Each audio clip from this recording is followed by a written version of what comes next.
नमस्कार। अपने सबके बेटा विवाह के एकटा गीत सुनाबै छी, कुमार गीत। बेटा विवाह करऽ जे जाइ छथि तकर गीत ये कुमार गीत।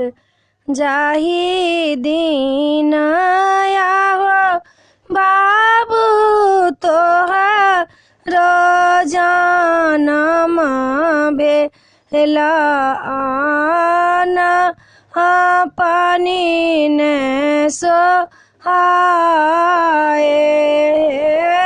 से हो बाबू आजू गौरी ब्याहन चलला दूधबा के दाम दिया चुकाए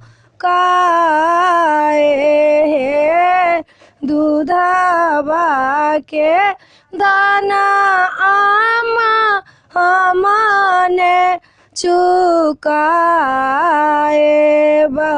पोसहु के दाना हम चुकाब जही दिन आहे हम ब्याह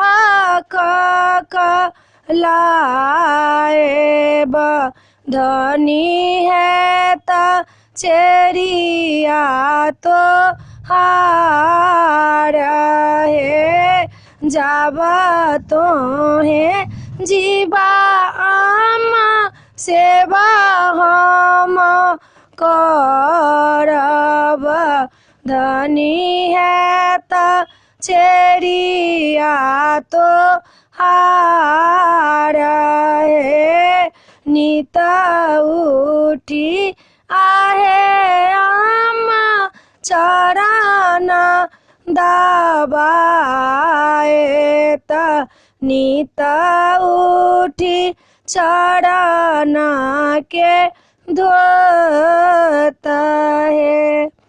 वीडियो में एतबे है। ई बेटा विवाह के गीत अपने सबके पसंद पड़त तो सब्सक्राइब करऽ नहीं बिसरबै।